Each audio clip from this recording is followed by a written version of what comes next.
Hello and welcome to the Virtual Business Owners Network on Friday, the 16th of May.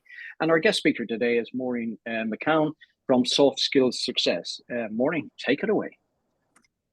Thank you, Alec. So Alec introduced earlier by saying about having this 15-minute session to talk about an area that you can showcase what you do in your business and your expertise and so on, which sets me very nicely up to saying, I'm not talking about my expertise this morning, because my expertise is I'm a public speaking specialist. I deliver presentation skills, coaching and training. And what I'm talking about today is how I use AI, specifically ChatGPT, in my business. So why am I talking about this? Because it came up in discussion a couple of weeks ago, and I was in a breakout room and Alec happened to come in, and I was just talking about different ways that I use ChatGPT in my business. And Alec said, would you do a presentation on that to the group? I think people might find it helpful. So here I am. So that's where it comes from. I am very aware as I'm speaking that there are people in the room here who have more expertise than me, and I have my pen and paper beside me ready to take down notes from the learnings that I'm going to get from the conversation afterwards. So that's how I'm approaching this. But just to get started, how many people here use an AI tool regularly in their business? If we just have a show of hands.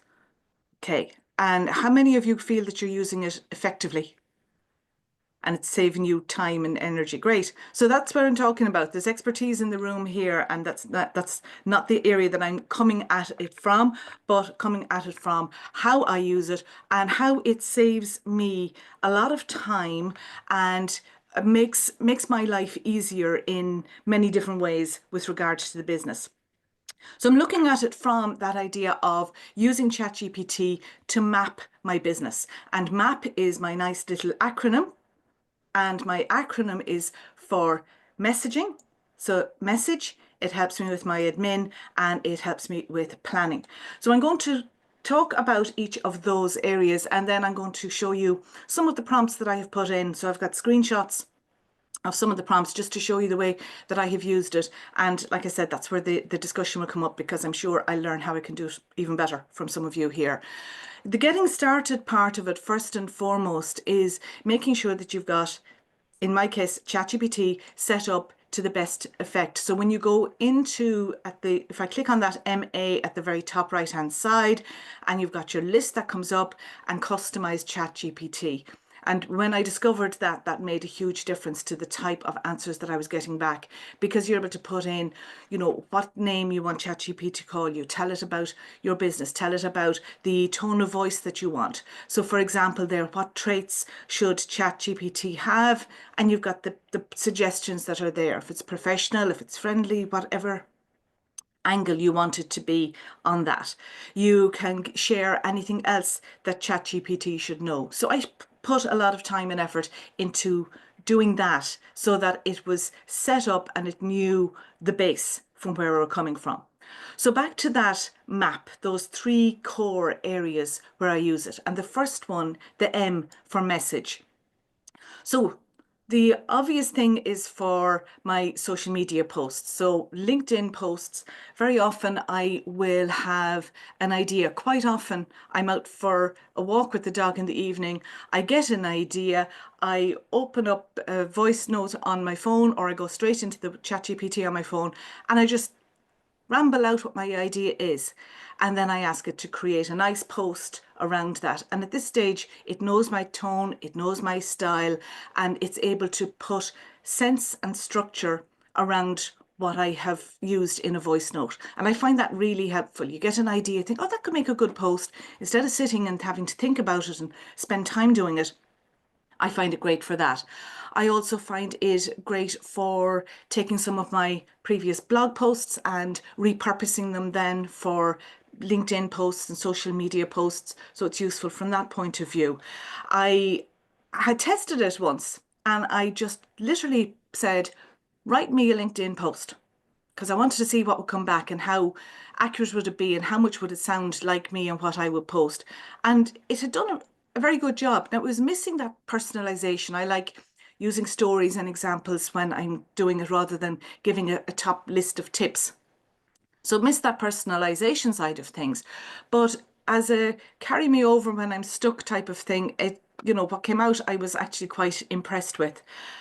I use it for if I have a post that's there. Typically, what I will say is that I want to have a LinkedIn post and I want to have it for my weekly newsletter as well. And I might have the same content, but I want a slightly different angle on it for the newsletter. So the newsletter might get slightly longer, more detailed. I might have a couple of tips that I'm sharing. I will ask it to provide me with 5 sample subject lines that will have a high open rate, and then I'll analyze those and see what I like. So I play around with it that way to maximize the use that I have of it when I'm going through it. And then for the blog posts themselves, now I don't write blog posts using AI, but like I said, I can get them retweaked, or I can get, you know, 5, 10 social media posts from a single blog post. Just put up the link, the blog post link into ChatGPT and get it, you know, 5 social media posts from this, or whatever it is that I'm looking for.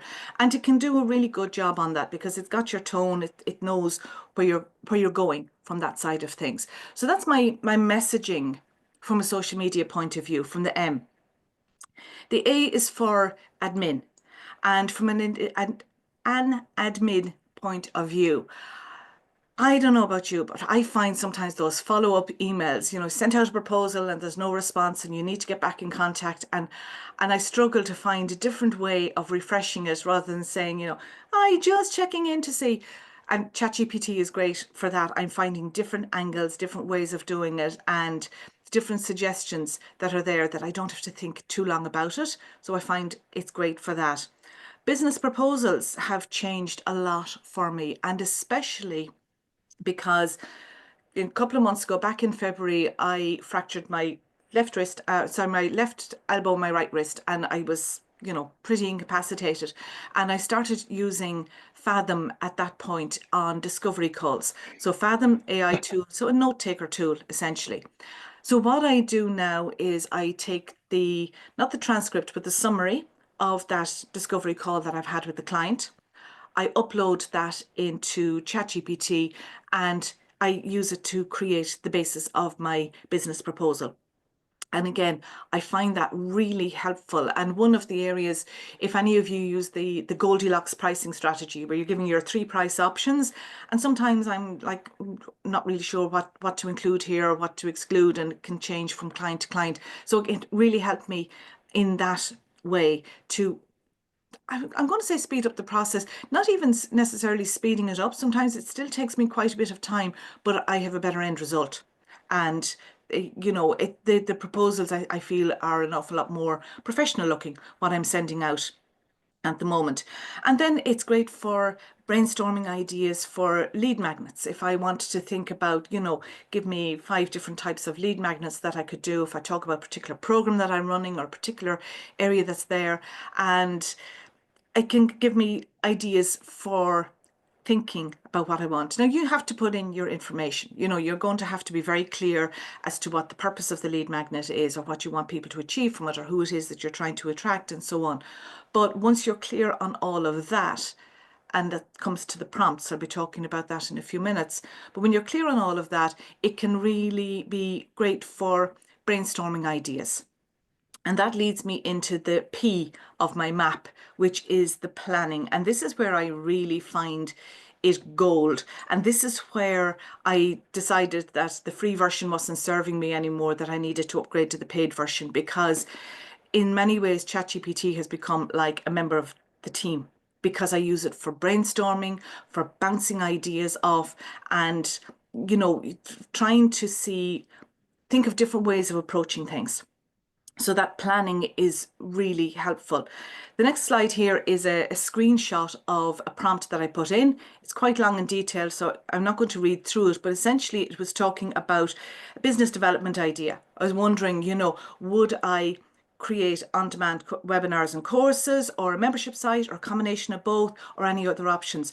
But the key part for that is what's at the bottom, because I asked the question, what information do you need from me to make an informed decision and give helpful advice?